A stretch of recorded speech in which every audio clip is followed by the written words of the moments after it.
痛みを感じろ。痛みを考えろ。痛みを受け取れ。痛みを知れ。痛みを知らぬ者に本当の平和はわからん。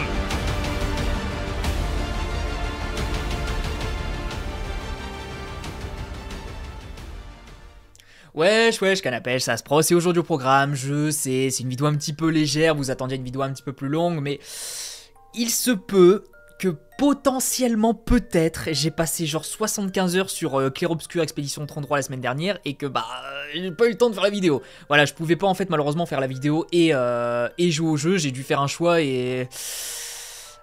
Dès les premières secondes, en fait, dès les premières secondes de jeu, j'ai su qu'il allait avoir un problème. Qu'il allait avoir un problème pour la vidéo, c'était juste pas possible. Malheureusement, j'ai été trop happé, j'ai été choqué. Voilà, c'est... Bon, je vais en parler vite fait, sans spoil évidemment, mais c'est juste un des meilleurs jeux auxquels j'ai joué de ma vie. C'était juste une dinguerie, une petite pépite parmi les pépites, et je crois que j'ai pas ressenti ça depuis Elden Ring. Alors du coup, je suis désolé, une vidéo dans l'année sautera à cause de Clair Obscur. Voilà.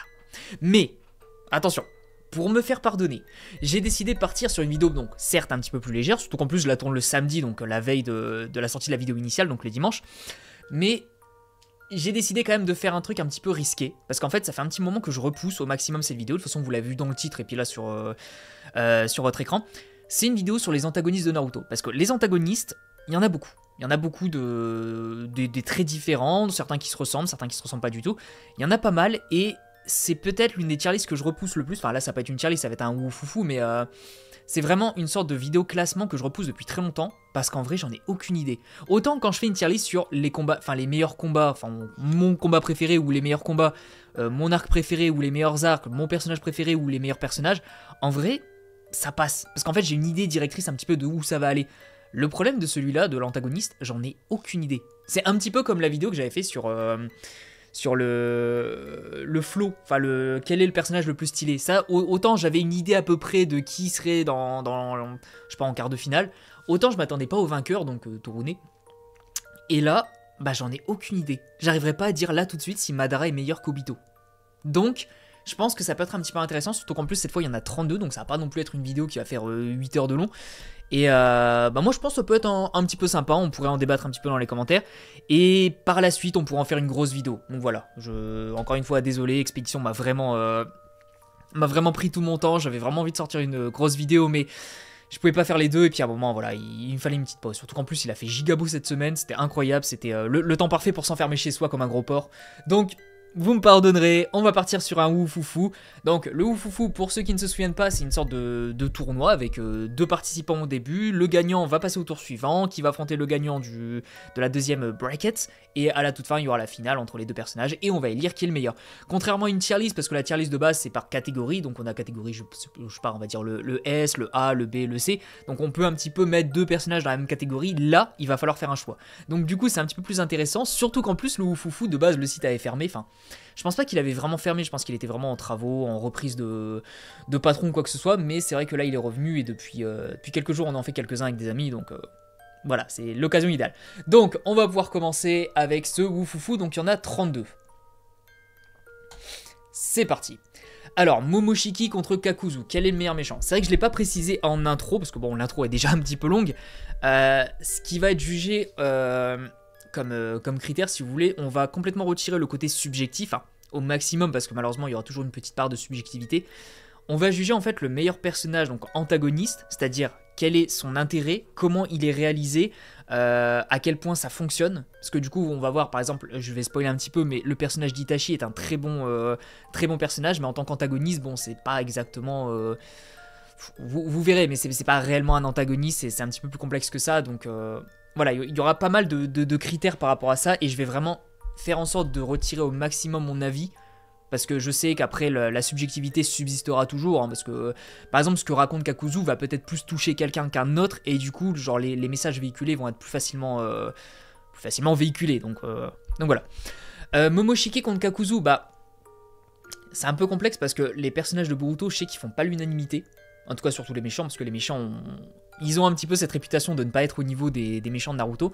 Sauf que l'avantage, c'est que Kakuzu, bah, il a pas grand chose, hein. C'est juste un psychopathe qui vole des cœurs. On a eu un petit bout de son histoire, c'est-à-dire qu'il a échoué dans la mission ultra facile d'éliminer Hashirama, du coup il s'est fait enfermer, voilà. Et c'est un peu celui qui s'occupe de la caisse des finances de l'Akatsuki. C'est sympa, c'est pas dégueu, mais honnêtement Kakuzu c'est peut-être le moins intéressant de l'Akatsuki avec Conan. Ouais. Qu'à la limite Momoshiki, lui, il a quand même l'aura d'une menace planétaire, c'est quand même... il a toute la génétique des Otsutsuki, en plus surtout qu'il est quand même assez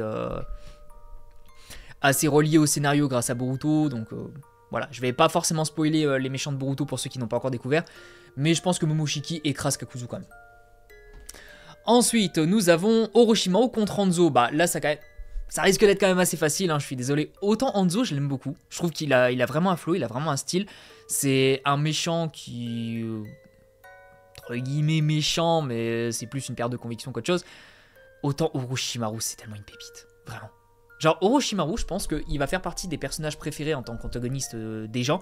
Parce que autant son histoire n'est pas ultra développée, c'est juste un enfant qui avait peur de la mort et qui du coup a décidé de transcender sa condition d'être humain pour ne pas mourir simplement.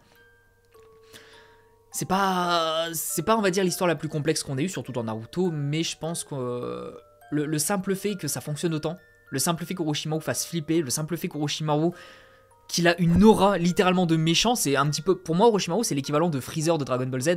C'est juste le méchant parce qu'il est méchant, parce que c'est vraiment genre son aura, en fait, dans son ADN, c'est de la méchanceté. Et ça, j'aime beaucoup. Même si, bon, après, on peut justifier, la peur l'a fait sombrer du côté obscur, mais je pense qu'Orochimaru est peut-être la meilleure définition du méchant pour être méchant. Qu'est-ce que j'aime cet homme. Un petit peu dommage en vrai qu'il est devenu gentil. A voir dans Boruto s'ils arrivent à l'exploiter. Mais en tout cas, Orochimaru, je sais pas pourquoi j'ai débattu sur ça. Kimimaro contre Ishiki. Bon, là, il y aura pas trop de débat. Pour ceux qui connaissent Ishiki, c'est une pépite, une petite masterclass parmi les masterclass. Selon moi, un des meilleurs méchants de Boruto, si ce n'est même le meilleur méchant. Je pense en vrai qu'il est au niveau de pas mal de méchants de Naruto. C'est pas celui qui a le background le plus développé, hein. C'est un petit peu comme Momoshiki si vous voulez, c'est un descendant des Otsutsuki tout simplement. Mais c'est plus en fait comme Orochimaru, c'est son aura de méchant, c'est vraiment lui en fait dès qu'il arrive c'est le boss final, il extermine Naruto et Sasuke à plusieurs reprises. Tu sens que c'est une menace planétaire et contre lui, les méthodes traditionnelles ne fonctionnent pas. C'est pas genre en mode pour le battre il faut être meilleur que lui. Pour le battre il faut attendre qu'il meure. Et j'ai trouvé ça trop cool. Donc selon moi effectivement le combat avec Ishiki c'était non seulement le meilleur combat de Boruto mais peut-être même l'un des meilleurs combats de tout Naruto parce que justement l'aura d'Ishiki a fait que ça a pu passer à un tout autre niveau. Kimimaro il est trop cool, j'aime beaucoup, déjà j'aime beaucoup son flow, mais c'est vrai qu'en tant qu'antagoniste, bah tu sens que c'est vraiment la cinquième roue du carrosse, vous savez, il y a Orochimaru qui est vraiment le big boss suprême, en dessous t'as Kabuto qui est justement celui qui manipule les autres du dessous, et t'as Kimimaro qui se fait manipuler entre guillemets parce qu'il est plus corrompu par Orochimaru en mode secte. Disons qu'en tant que personnage Kimimaro est très cool, mais en tant qu'antagoniste pas fou. Donc Ishiki clairement. Ensuite nous avons Tobi contre Aku. Tiens. Alors je vais boire un petit coup vite fait. J'ai vu dans le classement qu'il y a une dissociation à faire entre Tobi et Obito. Alors du coup, il y a deux possibilités. Je vais essayer de débattre avec moi-même là-dessus. Soit je dégage Tobi tout de suite, comme ça on conserve Obito, parce que Obito et Tobi sont les mêmes. Enfin, je sais qu'il y en a qui disent que finalement Tobi c'est plutôt Zetsu qui faisait... Enfin, c'est la fusion Obito-Zetsu, donc forcément, c'est pas exactement Obito seul, tout ça. Moi, je trouve pas. Je trouve honnêtement que le Tobi et Obito sont exactement le même personnage, donc je vois pas trop l'intérêt de les dissocier. Surtout qu'en plus, on pourrait tomber à un moment sur Obito-Tobi, donc je vois pas trop l'intérêt. Je pense que par facilité, on va dégager Tobi, mais on va quand même compter Tobi comme étant l'entité Obito. Je pense que c'est un petit peu plus intéressant. Après, bon, Aku, on va dire qu'en tant qu'antagoniste, il était très cool, mais en vrai, j'aurais choisi Tobi, parce que Tobi est bien meilleur qu'Aku en tant qu'antagoniste. Mais pour le délire de dissociation, on va garder Aku. Ensuite, alors, J'ai peut-être surréagi en vrai. J'avais pas fait gaffe. C'est vrai que techniquement j'en avais parlé, mais Itachi, c'est vrai que c'est pas selon moi la définition d'un antagoniste.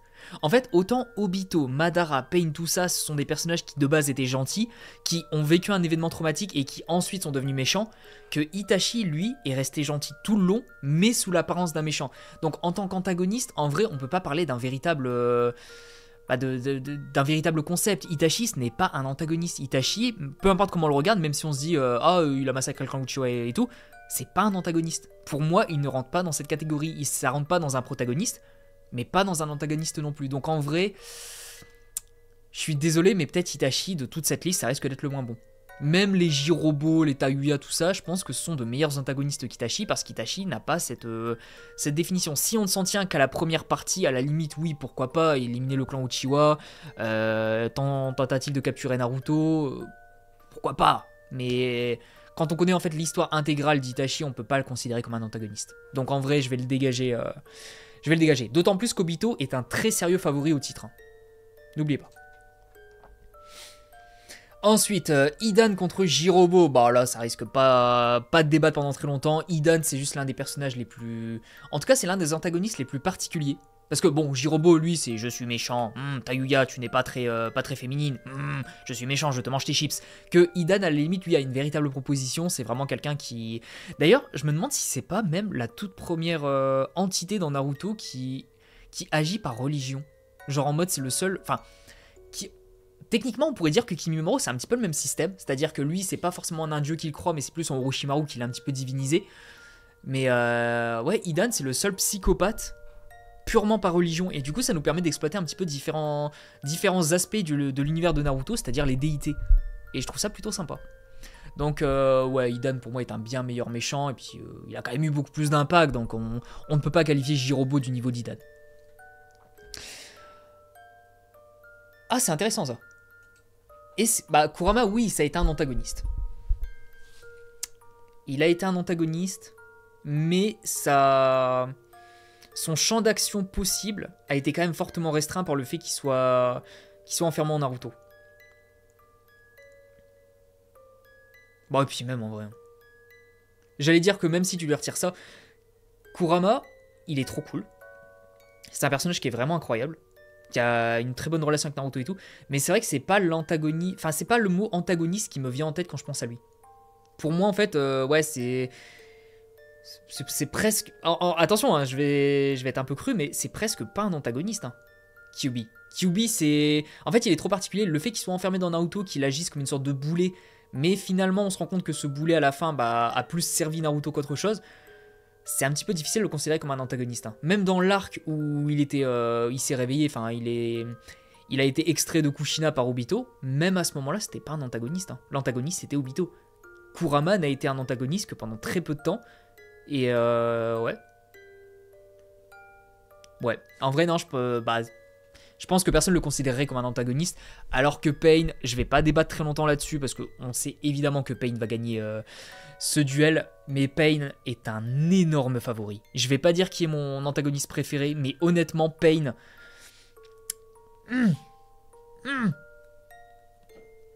Bref, Pain. Ukon contre Sasori. Bon, Sasori va l'exterminer, évidemment, même si j'aime beaucoup Sakone Ukon. Je trouve que Sasori, en vrai, il a quand même un certain style. Le fait qu'il se soit occupé quand même du 3e Kazekage et du 5e, du coup, entre guillemets, il a participé au 5e. Ouais, le délire avec Shio, l'antagoniste qui pareil, voulait se figer dans le temps comme une marionnette et tout. C'était quand même beaucoup plus intéressant que Sakone et Ukon qui étaient juste des psychopathes. Donc, Sasori. Je pense pas que Sasori ira très très haut, mais quand même. Alors là, je suis désolé. Conan va se faire exterminer. Zabuza est selon moi... Bah déjà, j'en avais déjà parlé, mais Zabuza, l'épisode 18, si je dis pas de bêtises, la mort de Zabuza, c'est l'épisode qui m'a fait adorer Naruto. Genre, j'avais regardé les 17 premiers épisodes et j'étais en mode, ouais, je suis fan, sympa, je continue à regarder, pourquoi pas. Je suis arrivé à Zabuza, la mort de Zabuza, et je me suis dit, ouais, là, on est vraiment sur une masterclass. Et Zabuza, en tant que méchant, il est exceptionnel. C'est un antagoniste qui a des ambitions, qui est devenu complètement fou à cause de son pays, parce que bon, les méthodes de Kiré à cette époque-là, le village du brouillard sanglant, c'était quand même assez chaud. Il est devenu complètement zinzin à cause de tout ce qu'il a vécu là-bas. Et il a décidé de se retourner contre son pays, de vraiment récupérer de la thune en faisant des petits boulots de merde, hein, honnêtement, pour gagner de la thune, gagner des ressources pour justement renverser son pays.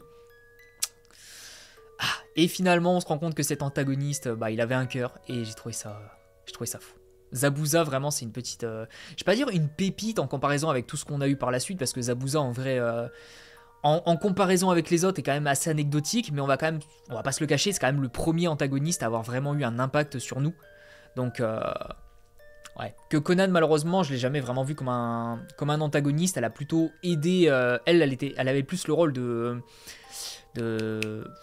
Elle supplée Nagato, si vous voulez. Genre, quand il y avait l'arc Pain, elle était là au cas où. Elle était là pour aider Pain, mais c'était vraiment Pain le méchant. Donc. Ouais, Conan, pour moi, c'était peut-être la dernière à être passée du côté obscur et la première à être revenue de ce côté obscur. Même si, techniquement, on pourrait se dire, est-ce qu'elle a vraiment participé au côté obscur, vu que pour elle, l'Akatsuki, c'était vraiment eux. Enfin, je pense qu'elle se doutait qu'elle faisait le mal, mais c'était le mal pour faire le bien, et... Ouais, je la vois pas vraiment comme une antagoniste non plus. Donc, Zabuza. Ensuite, nous avons Deidara contre Kaguya. Alors... Je suis désolé, voilà, Kaguya, ça a beau être une Otsutsuki, elle a beau avoir tout ça, elle est complètement vide. Je suis désolé. Dans Boruto, peut-être qu'on va avoir un petit peu de background sur elle, j'espère, parce que le seul truc qu'on a sur Kaguya actuellement, c'est le hors-série, et même le hors-série, ils sont un petit peu pétés. Vraiment, l'histoire de Kaguya est vraiment chiante. C'est pas un antagoniste de fou, le seul truc qu'il y a là, on va dire, c'est l'aura de méchant final. C'est le boss ultime, et encore, on pourrait se dire que c'est Sasuke le boss ultime, parce que c'était le dernier combat. Mais c'est vrai qu'en termes de puissance, normalement, c'est elle qui est censée être au sommet de la chaîne alimentaire. C'est elle qui est censée être celle qu'il faut vaincre en utilisant la méthode d'Indra et d'Ashura, enfin d'Agoromo et d'Amura de l'époque. En dehors de ça, il n'y a pas grand-chose. Deidara est un bien meilleur antagoniste. En vrai. Je pense... Enfin, j'ai peur de dire une dinguerie là-dessus, mais... Deidara, c'est quand même un personnage qui est assez sympa. Qui est assez rigolo quand il faut l'être, qui est assez sérieux quand il faut l'être. C'est un personnage qui de base était un personnage à gimmick, mais qui a quand même réussi en fait à s'extirper un petit peu de sa condition, parce qu'un personnage à gimmick, c'est un personnage qui n'existe que par on va dire un personnage modelé. Hein. Deidara, c'est je suis un artiste. Sasori, c'est je suis un marionnettiste. Je sais pas moi, il y aurait qui d'autre. Gato, c'est le mec qui est c'est l'homme d'affaires un petit peu véreux. Voilà, ça c'est un personnage à gimmick. Que Deidara, je pense qu'il a commencé en tant que personnage à gimmick, mais il était tellement bien fait, tellement appréciable et tellement... Il avait tellement de substance que du coup, je pense qu'il s'est un petit peu extirpé de tout ça. Donc je dirais quand même Deidara. Peut-être il aurait eu moins d'impact sur l'univers de Naruto, mais dans la tête des fans, je pense que Deidara aurait été quand même bien meilleur. Donc voilà, Deidara. Nagato Tayuya, je suis où? Ah mais attendez, j'ai mis Pain. Ah. Bon. Au pire, ce que je vais faire, c'est la prochaine fois qu'il y aura Pain, je le retire. On va garder Nagato.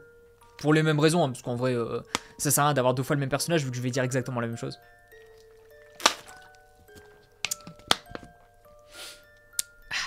Ça va être le drame.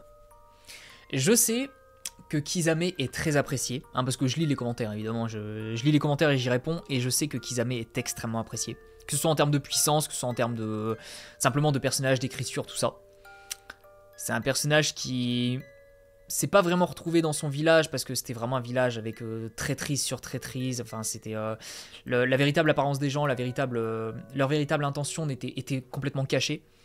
Kisame, c'est quelqu'un qui a toujours été pur, qui a toujours été très honnête dans ce qu'il faisait.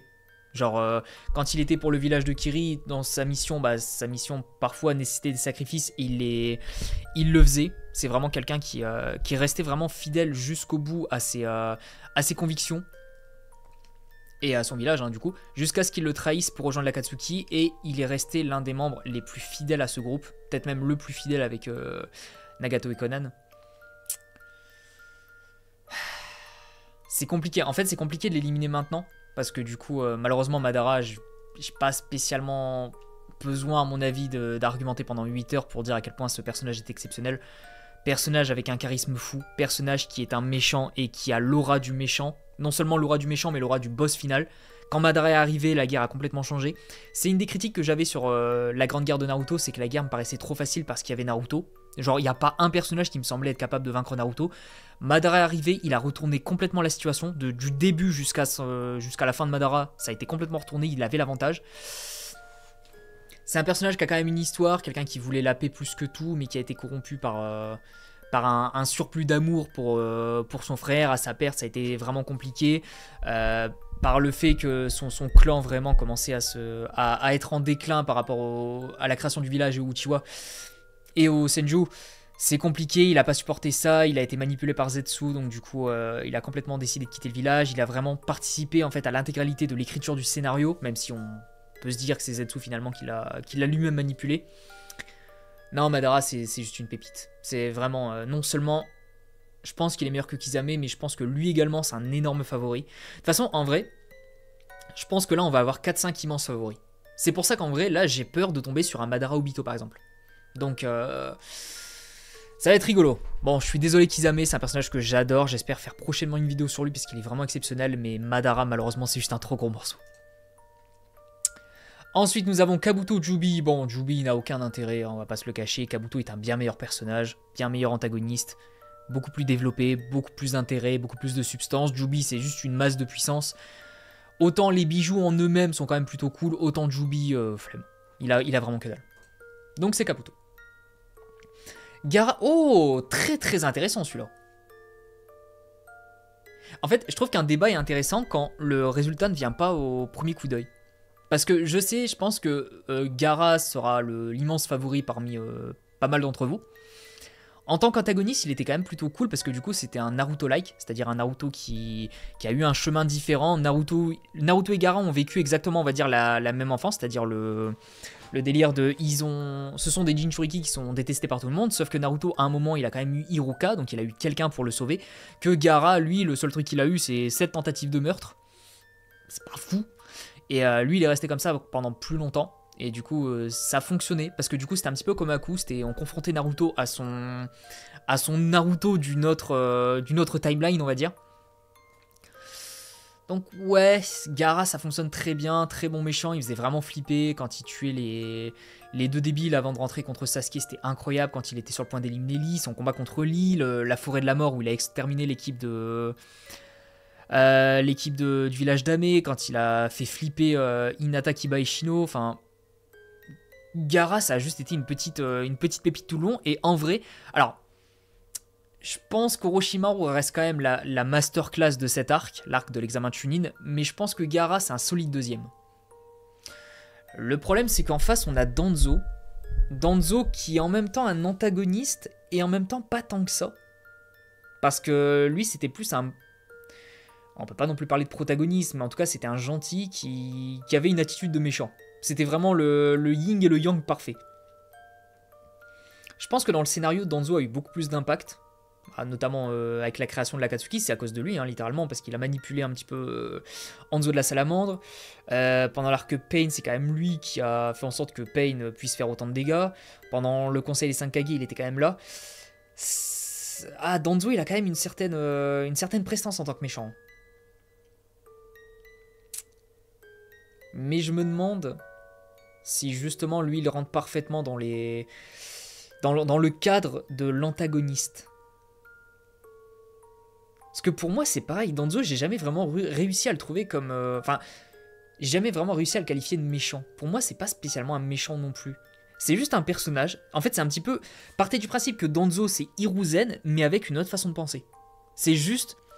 Il fait tout pour Konoha. Son objectif, en fait, c'est de protéger au maximum son village. Ses méthodes sont certes archaïques, sont peut-être un petit peu genre trop crues, c'est-à-dire il veut pas faire confiance aux autres. Mais le problème, c'est que jusqu'à preuve du contraire... l'histoire du monde ninja ne lui a pas prouvé tort.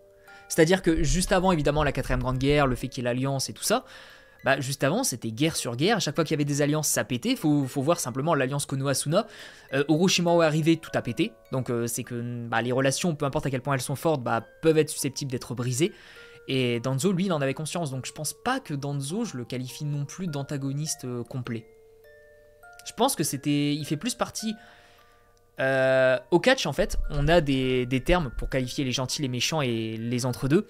Les gentils, c'est les face, les méchants, c'est les heal. Et l'entre-deux, on va dire, c'est le twinner. C'est celui qui peut avoir une attitude, genre, ça va pas être un gentil, mais ça va pas être un méchant. Et je pense que Danzo, c'est vraiment le milieu complet. Pour moi, Danzo n'est ni un méchant, ni un gentil. C'est vraiment le centre absolu. Même si ses décisions, vous allez dire, oui, mais c'est à cause de lui qu'il y a eu le massacre du clan Uchiwa, à cause de lui qu'il y a eu la création de l'Akatsuki. Certes. Mais le problème, c'est que ses intentions non seulement étaient nobles, mais en plus, on peut pas lui en vouloir de ne pas avoir fait confiance à l'Akatsuki, qui potentiellement était un groupe qui allait monter en puissance et qui allait pouvoir s'en prendre un moment à Konoha, surtout en cette période de guerre, et les Uchiwa qui, d'un instant à l'autre, auraient pu attaquer le village. Donc selon moi, je pense que Danzo ne mérite pas ce statut d'antagoniste. Pour moi, c'est vraiment un personnage qui est vraiment entre deux. Donc je vais dire Gaara. Ensuite...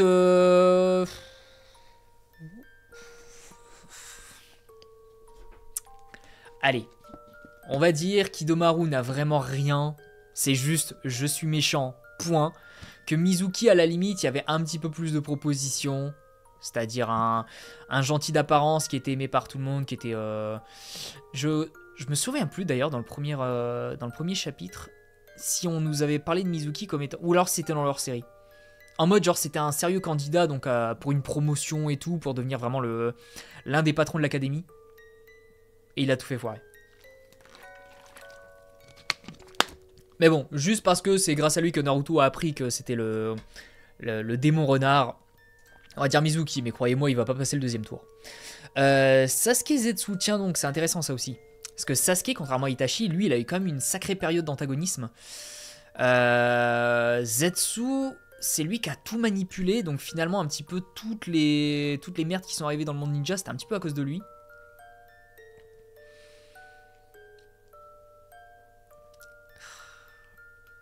Le problème, vous savez, c'est que si je ne compte que l'impact qu'a eu un personnage par rapport à l'univers dans lequel il se trouve, je pense que Zetsu est un meilleur antagoniste que Sasuke. Parce que du coup, Zetsu a eu beaucoup plus d'impact, c'est lui qui a manipulé Madara, qui justement a manipulé Obito, tout ça, enfin le cycle de manipulation si vous voulez.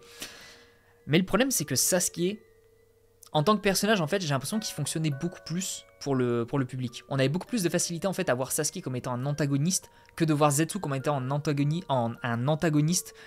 Parce que même après sa révélation, genre, pour moi, l'antagoniste final de Naruto, ouais, c'est Kaguya ou Madara.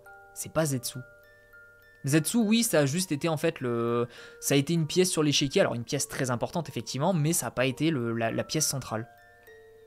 Je trouve que ça fonctionne pas... Enfin, Zetsu ne fonctionne pas énormément. Alors que Sasuke, je sais, il y en a, ils vont dire, oui, mais tu sais, il a tué personne. On s'en fout. Genre, c'est pas une question de qui tue qui, enfin... Parce que à ce tarif-là, Deidara, il a pas tué grand monde non plus. Sasori, il a pas tué grand monde non plus, en tout cas à l'écran. Kakuzu, c'est pareil, enfin... Idan, il a tué Azuma seulement. Voilà, pas fou. Donc... je pense que Sasuke, c'est pas le délire de il a tué beaucoup de monde, parce que finalement il a provoqué la mort d'autres personnes, la pseudo-mort de Orochimaru, la mort de Deidara, la mort de Danzo, c'est lui qui est à l'origine de tout ça, mais c'est surtout en fait ses ambitions, son objectif a été quand même a été l'exact opposé de Naruto, et surtout qu'en plus c'était un petit peu intéressant parce que lui il voulait détruire Konoha, donc forcément il était il se posait en tant que menace suprême pour Naruto, d'autant plus que Naruto ne voulait pas l'éliminer, Naruto voulait l'arrêter, donc du coup ça posait vraiment en fait un autre plan de rivalité, enfin pas de rivalité mais d'affrontement, d'opposition. Je pense que vous avez un petit peu l'idée, c'est-à-dire que Naruto ne pouvait juste pas arrêter le méchant en le battant, là il fallait l'arrêter en lui faisant prendre conscience qu'il faut arrêter, parce que admettons tu ramènes Sasuke au village, genre comme Naruto l'a dit, je te casserai tous les os, je te ramènerai par les cheveux s'il le faut, mais je te ramènerai au village. Ok, tu le ramènes au village, t'en fais quoi après? Genre tu l'enfermes jusqu'à la fin de sa vie? Du coup, tu vois, ça marche pas. Donc je trouve que en tant que personnage, en tant qu'antagoniste, du coup, Sasuke il avait quand même pas mal de concepts, si vous voulez, à développer. Il y avait pas mal de choses derrière lui, et je pense que ouais, ça fonctionnait quand même beaucoup plus. Surtout qu'en plus, bon, on va pas se le cacher, la partie Conseil des 5 Kage, le Sasuke il était extrêmement énervé. Début de la Grande Guerre, il l'était encore un petit peu, puis c'est à partir d'Itachi où ça a commencé à devenir un peu particulier. Et le tout dernier Sasuke contre Naruto, exceptionnel. Donc pour moi, non, Sasuke est meilleur. Zetsu aura eu plus d'impact sur l'histoire de Naruto, mais Sasuke aura été un meilleur antagoniste selon les critères. Ensuite, ah oui, c'est vrai que c'est le tour suivant. Alors, Sasuke contre Momoshiki.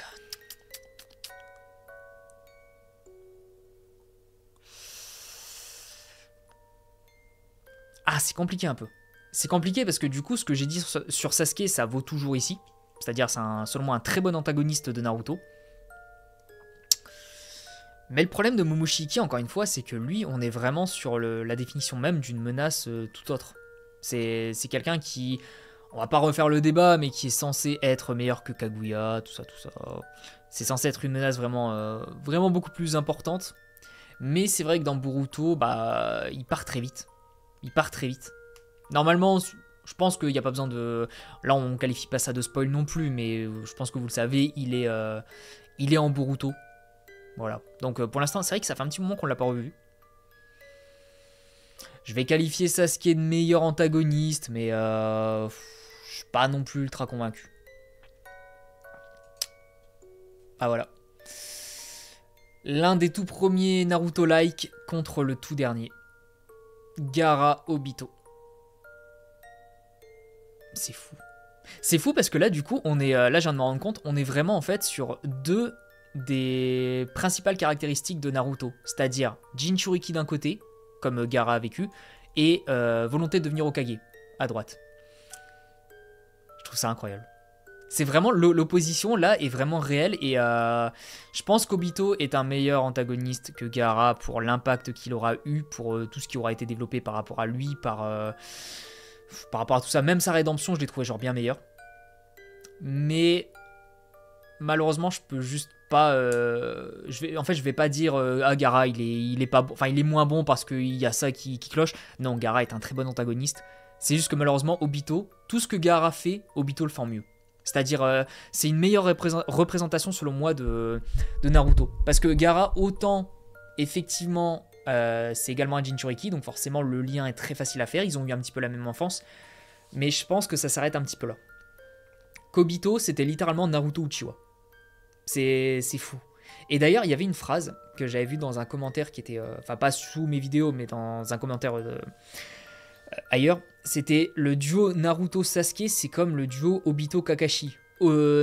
Obito, c'est le Naruto qui aurait perdu espoir, et Kakashi, c'est le Sasuke qui aurait gardé espoir, justement. Et du coup, il y a un petit peu cet effet inverse, enfin le croisement, en fait. J'ai trouvé ça vraiment plutôt cool. Puis ouais, non, Obito, tout ce qu'il a apporté, son développement, tout ça. Ouais, je pense Obito, en vrai, il va être difficile à dégager. Hein. Mais en tout cas, Gaara est un très bon antagoniste. Protagoniste. Et antagoniste, hein, finalement. Hidan contre Nagato, bon. Ah, faut pas que j'oublie, Pain, il doit bouger. Parce que du coup, je vais le considérer comme Nagato. Bon, là, il n'y aura pas forcément besoin de débattre pendant 8 heures.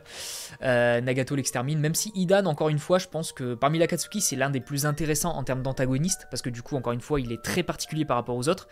Mais je pense que Nagato, quand même, il n'y aura pas forcément beaucoup de débats. Je pense que Nagato, parmi les commentaires, ce sera vraiment l'un des favoris. Ishiki Deidara, bon. Deidara, très très bon personnage, mais je pense qu'Ishiki est meilleur. Alors, oui, je sais, Boruto, c'est de la merde, vous allez... Dites ce que vous voulez, si vous voulez. Mais, selon moi, Ishiki, en fait, a beaucoup trop l'aura du boss final. Pour moi, Ishiki, c'est vraiment l'équivalent de Madara de Boruto. Parce que vraiment, cette aura de boss... En fait, il suffit simplement de voir, ne serait-ce que dans sa version de Jigen... Quand il est arrivé, quand Naruto et Sasuke étaient là en mode avatar de Kyuubi et puis Susanoo parfait, il les a regardés tous les deux, il a fait ah, ok, bah vas-y, je vais vous casser la gueule. Et il les a défoncés. Oh lolo. Ouais, pour moi, Ishiki, bah déjà, l'arc du combat avec Ishiki, c'est selon moi l'un des meilleurs arcs de toute l'œuvre Naruto Boruto confondu. Non, Ishiki. Ishiki quand même. Zabuza contre Sasori. Tiens, donc ça, c'est un peu intéressant.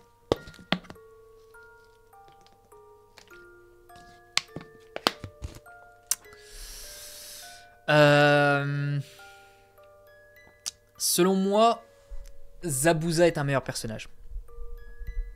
Maintenant, en tant qu'antagoniste,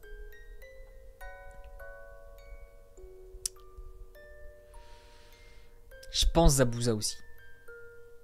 Zabuza parce que c'est vrai qu'il y a quand même tout ce système de tu vois en fait ce que le monde ninja fait de ses ninjas tout simplement. Zabuza n'est que la victime en fait d'un système ninja, surtout qu'en plus il est né peut-être dans le pire des villages à cette époque, hein, le village de Kiri.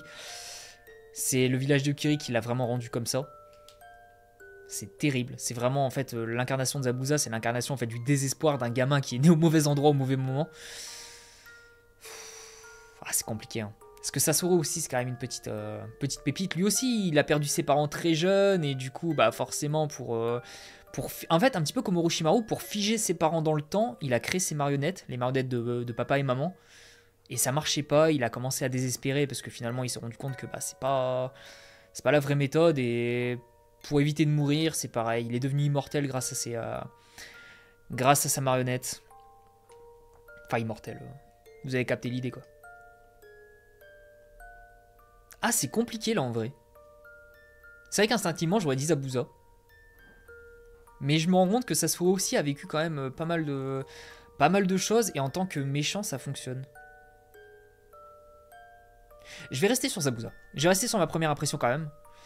Mais ah, il est à deux doigts de me faire changer d'avis, l'enfoiré. Quand même, Zabuza.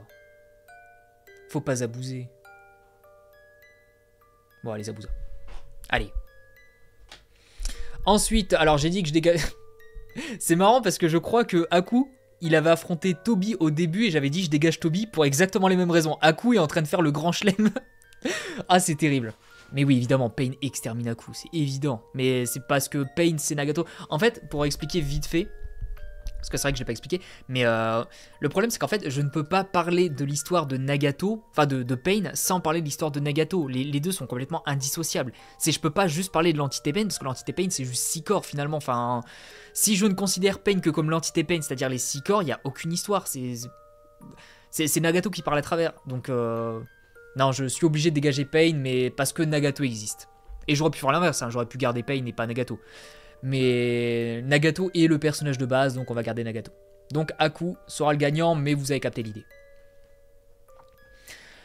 Tiens donc, comme c'est bizarre, quel hasard! Du coup, Kabuto Orochimaru, même si en vrai, je sais que là, pour beaucoup, le débat n'a même pas de raison d'exister parce que Kabuto, c'est vraiment l'un des pires personnages du monde. Mais en vrai, Kabuto, il a quand même un certain background. C'est-à-dire la personne qui a toujours été manipulée, qui n'avait absolument rien, et son seul objectif, c'était d'avoir quelque chose, même si c'était rien, genre un tout petit truc. Genre, j'en ai parlé dans ma vidéo sur les personnages sous-cotés. Et c'est vrai que Kabuto, le pauvre, quand il pense, il avait rien. C'est genre le mec vanilla, quoi. C'est la glace à la vanille classique, genre Eco Plus qui a vraiment aucun goût. C'est terrible. Et lui, il voulait juste rajouter des petits copeaux de chocolat par-dessus. La comparaison, elle est bonne quand même, avouez. Non, je pense que Kabuto, c'est quand même un très bon personnage, un très bon antagoniste. Surtout qu'en plus, il a quand même fait partie des 3 gros antagonistes de la Grande Guerre, même si c'était peut-être le moins intéressant des 3. Non, il a quand même un certain style. Je pense que c'est pas un mauvais méchant. Je pense même que c'est un très bon méchant. Bien meilleur que pas mal de monde dans l'Akatsuki d'ailleurs. Pour moi, il est Kisame tiers. Mais ouais, Orochimaru, c'est un peu compliqué. Hein. En fait, c'est un peu compliqué parce que Orochimaru, peut-être qu'en termes de background, on est un peu inférieur à Kabuto. Je pense. Parce que c'est vrai qu'Orochimaru, finalement, il y a le délire de... Ses parents sont morts, donc il a eu peur de la mort, et du coup, il voulait absolument... Enfin, il comprenait pas le concept de la mort, du coup, il voulait absolument l'éviter. Il y a le concept de je veux absolument tout savoir sur cette planète, du coup, qui reste un petit peu dans cette optique d'immortalité, parce qu'un être humain... il est condamné à vivre 80 ans, surtout dans un monde comme Naruto, où il y a très peu de vieux, finalement. Donc ouais, les ninjas sont susceptibles de mourir assez tôt et on n'a pas le temps de tout apprendre. C'est en même temps quelqu'un qui veut échapper à la mort et en même temps quelqu'un qui a une soif de connaissances abusée. Donc ça, pourquoi pas, mais c'est vrai qu'en termes de background, c'est quand même plus développé du côté de Kabuto, même si c'est quand même beaucoup plus court. Mais en tant qu'antagoniste, Orochimaru, c'est vraiment genre, c'est l'aura de l'antagonisme ultime. C'est, encore une fois, c'est le Freezer de Naruto. C'est la personne c'est la méchanceté incarnée, c'est le mal incarné Orochimaru. Puis en plus, il fait flipper, regardez ce visage. Non, pour moi, Orochimaru... Enfin, là, il n'y avait pas de débat, selon moi, en termes de vainqueur. En termes de meilleur personnage, bon, pourquoi pas, Kabuto, il aurait peut-être un petit peu d'argument, mais je pense qu'en termes d'antagonisme, Orochimaru est bien meilleur. Madara contre Mizuki.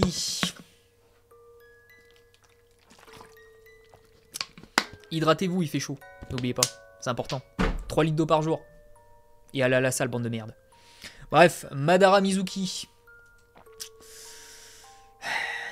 Le débat il est compliqué quand même, hein, parce que autant Madara, oui, il a retourné la Grande Guerre, oui, ça a été la réincarnation d'Indra, il a perpétué ce cycle, puis il a même été capable de le briser par la suite en revenant à la vie, tout ça. C'est lui l'un des grands méchants, c'est lui qui a manipulé un petit peu tout le monde, oui. Mais Mizuki, quoi, il avait un shuriken. Moi je pense Madara il avait pas de shuriken Fuma.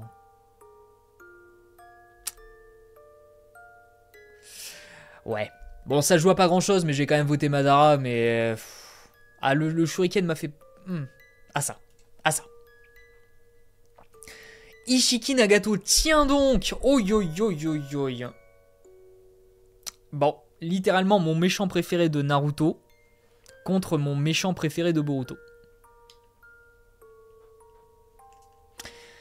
Ah, Nagato, c'est une pépite comme on en a rarement vu. Non seulement je pense que c'est l'un des meilleurs méchants de Naruto, mais peut-être l'un des meilleurs méchants de tout manga confondu.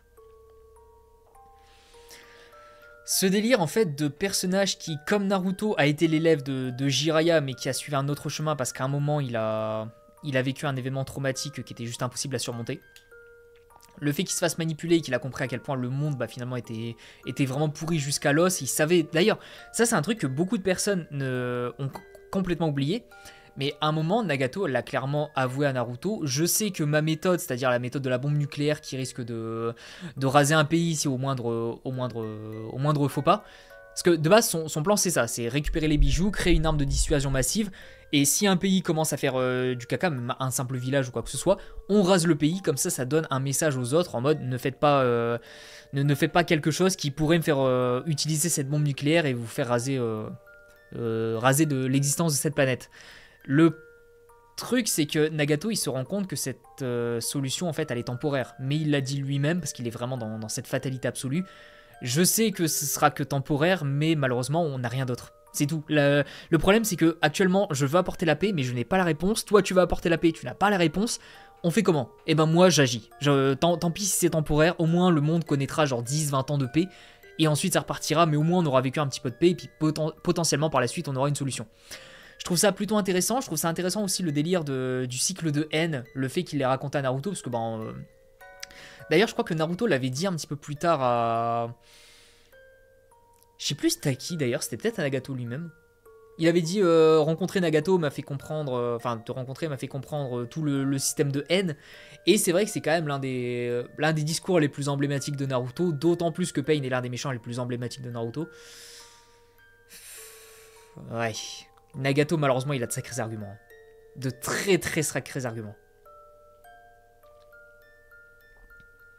Alors autant en termes de charisme, en termes d'aura, je pense qu'Ishiki est meilleur. Oui, je sais. Et attention, hein, encore une fois, là c'est vraiment un avis ultra personnel et je pense que beaucoup sous-estiment énormément les personnages de Boruto parce que ça vient de Boruto. Mais Ishiki est vraiment une pépite parmi les pépites. Autant en termes d'aura, tout ça, c'est Ishiki qui va l'emporter, mais je pense qu'en termes d'antagonisme, Nagato, il va être difficile à battre. Il va être très difficile à battre. Je pense que Nagato est au-dessus. Je vais choisir Nagato. Ouais, je vais clairement choisir Nagato. Nagato, tout ce qu'il raconte, comment il le raconte, il n'y a pas un faux pas. Genre, j'ai rarement vu...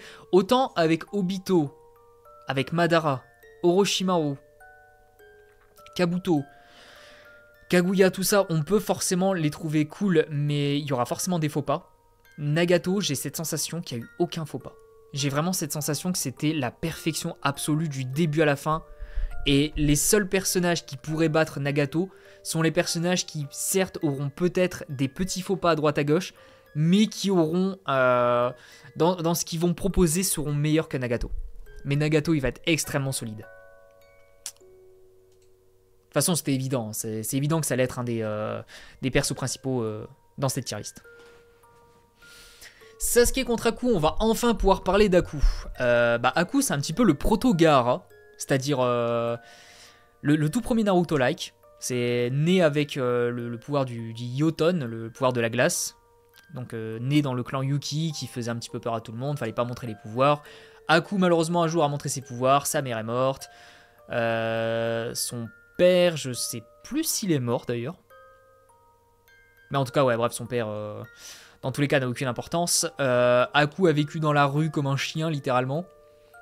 Zabuza l'a recueilli et elle a mis ses dons au service de Zabuza. Et du coup, il y avait le parallèle entre Naruto Iruka et Aku Zabuza. Naruto est tombé sur quelqu'un de bien, Aku est tombé sur quelqu'un de pas bien, entre guillemets. Et du coup, forcément, les deux chemins ont été diamétralement opposés. Naruto fait le bien, Aku fait le mal. Mais finalement, qu'est-ce que le bien, qu'est-ce que le mal?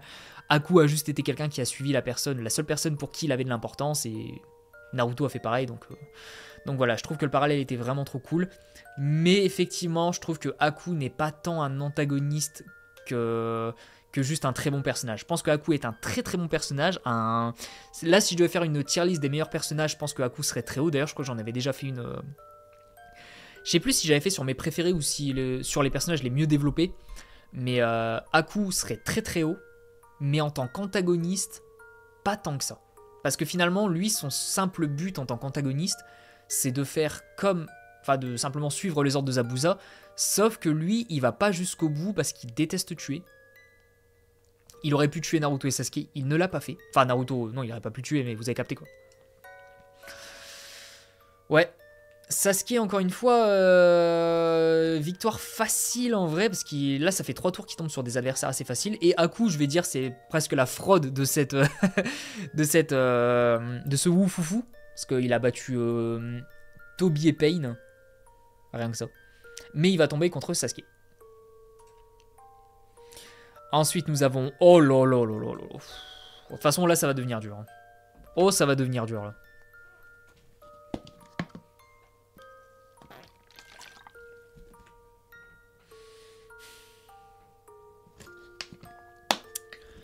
Madara, c'est le background. C'est le background, c'est l'histoire. Tout le scénario a tourné autour de lui quasiment dans la deuxième partie.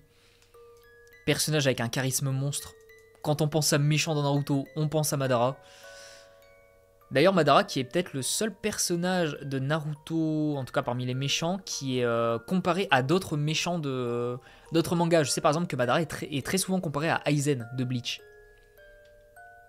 Parce que justement, Madara représente une sorte de standard de méchant. Regardez, ça c'est notre méchant à nous les fans de Naruto, c'est Madara. Je pense que si les fans de Naruto devaient élire un méchant pour représenter leur manga, ce serait Madara. Pas forcément que ce soit le meilleur, hein, c'est juste que c'est peut-être celui qui a le plus d'arguments pour dire ah ouais quand même, ok, très bien, je comprends pourquoi vous avez choisi ce perso. Mais Orochimaru, encore une fois, on est vraiment sur un mood. C'est-à-dire le mood de la terreur absolue. Orochimaru fait flipper. Madara fait flipper par sa puissance. Orochimaru fait flipper par son aura.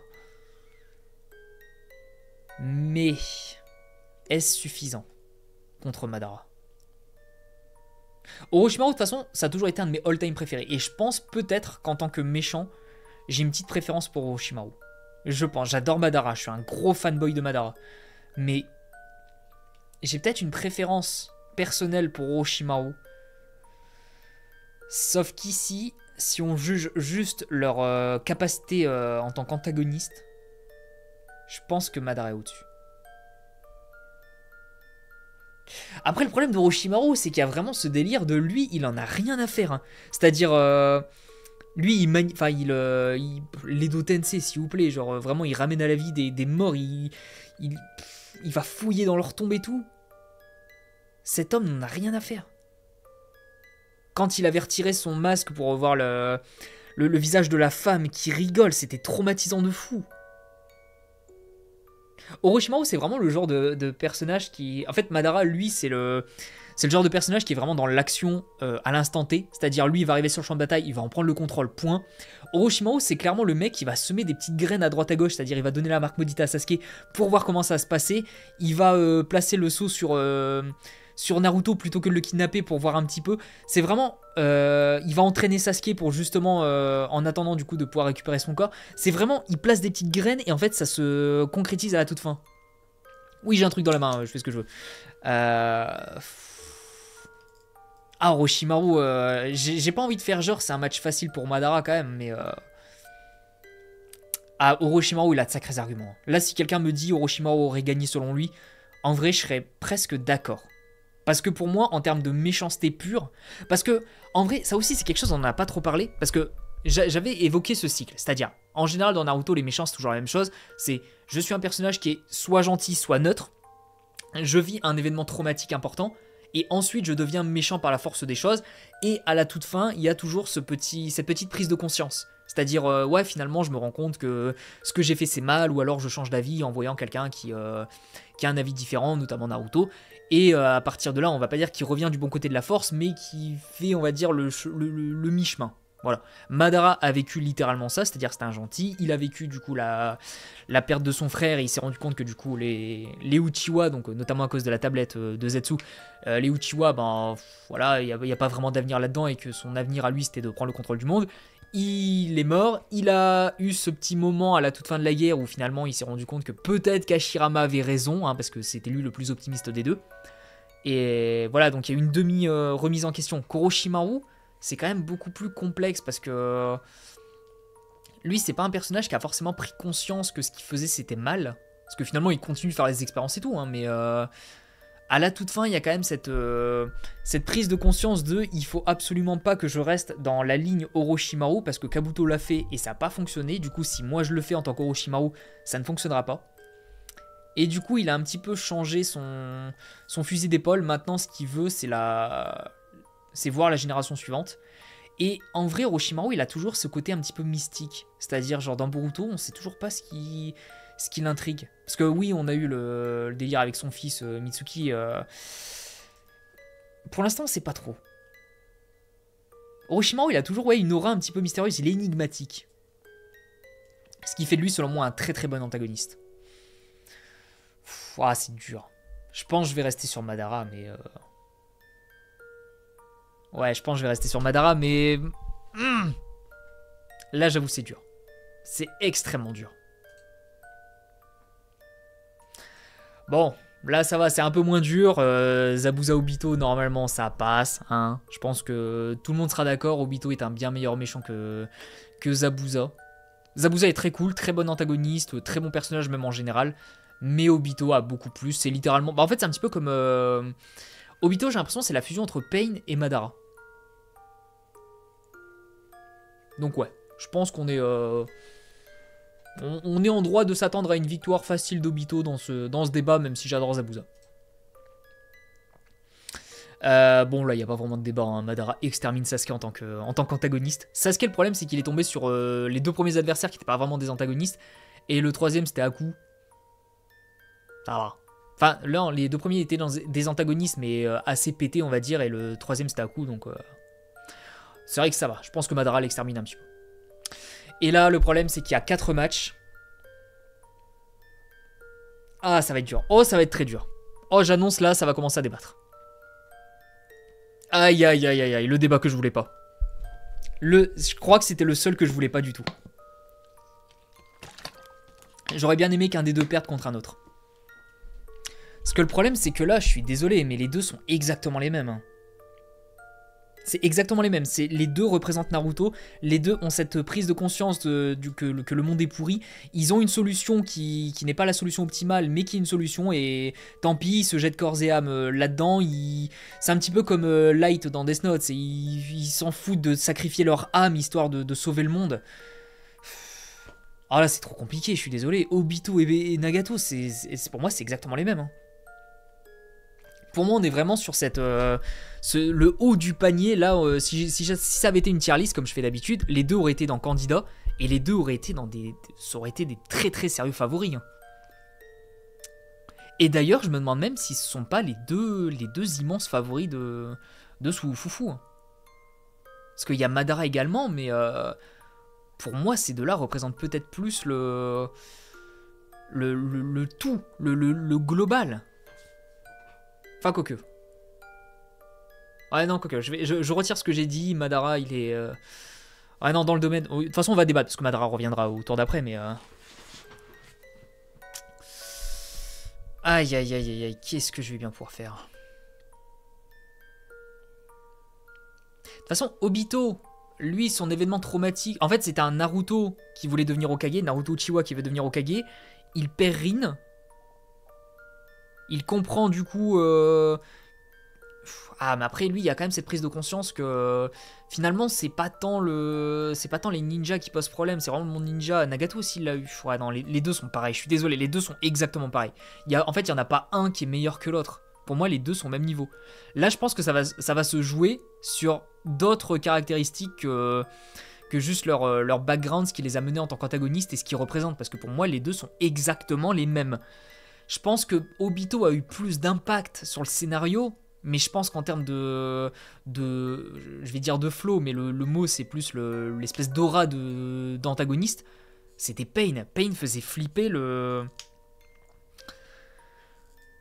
Ouais, c'est ça, Nagato Pain faisait flipper en fait le monde ninja. Dès qu'il arrivait à Konoha, tu sentais que là il y avait vraiment un gros problème.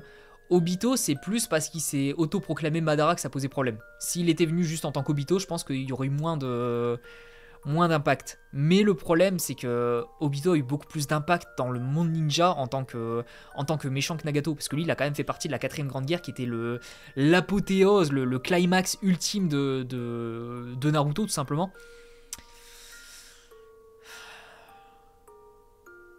Oh là là, je vais mettre... Là, de toute façon, je vais mettre une communauté ado. Là, il y a les gros fans hardcore de Nagato et les gros fans hardcore d'Obito qui vont me tomber dessus. Peu importe ce que je vais choisir.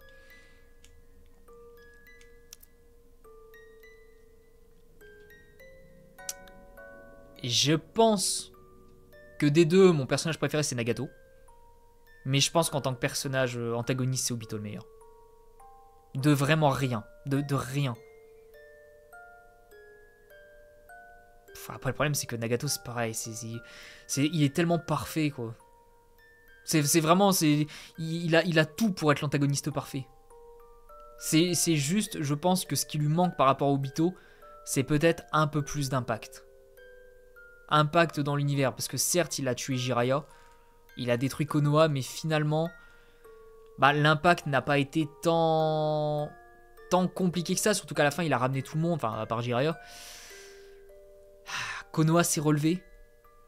Obito, il a quand même déclaré la 4ème Grande Guerre, le nombre de morts absolument colossal qu'il y a derrière lui, c'est fou. Enfin, ouais, je pense qu'Obito est un peu meilleur. Un poil meilleur. Genre rien, c'est vraiment il est à une cellule au-dessus. C'est vraiment, c'est nanoscopique. Ah, ça me fait mal. J'ai pas envie de dégager Nagato, mais si je suis parfaitement objectif, je vois pas pourquoi je dégagerais Obito en fait. Bon, allez,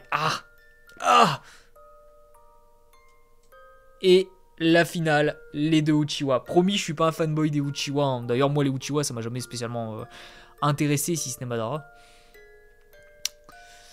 Alors, lequel est le meilleur méchant?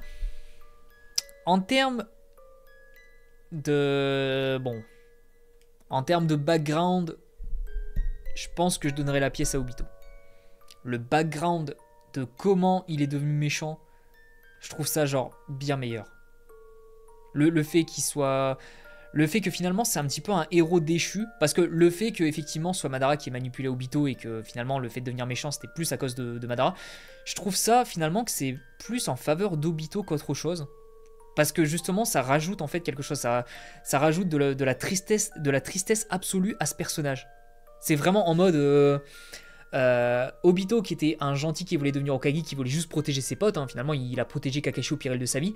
Madara l'a ramené, c'est à cause de Madara qu'Obito a perdu Rin, littéralement qu'il a vu devant lui, et qu'il est devenu tout ce qu'il est devenu par la suite. Donc c'est vraiment un héros tragique qui est par la suite devenu l'un des antagonistes les plus emblématiques de Naruto, l'un des 3 big boss de la Grande Guerre, et un personnage avec une importance folle, quoi, jusqu'au bout. Obito, tout le long de la série, enfin en tout cas tout le long de la deuxième partie, il aura eu un impact de fou. Madara, lui, c'est une aura, c'est vraiment le... C'est un peu compliqué à définir, c'est littéralement le Gilgamesh de Naruto. C'est genre, c'est le sommet, tout simplement, c'est le sommet. Le sommet, alors peut-être que le background est moins développé, mais après, lui, il a aussi l'avantage de jouer sur l'un des gros thèmes de cette grande guerre, c'est-à-dire le cycle des réincarnations, Indra et Ashura d'une autre époque. Ah, puis son aura, c'est vraiment... Le problème c'est de Madara, c'est l'aura, c'est aura plus 1000. Et c'est pas en mode genre je juge son flow, hein, c'est vraiment je juge son aura en tant que méchant. Là, quand je regarde les deux, c'est évident que pour moi, le plus représentatif du méchant, c'est Madara. Ça se sent juste à son visage que c'est lui le méchant, c'est le boss, c'est le goth. Mais... Ah, c'est compliqué.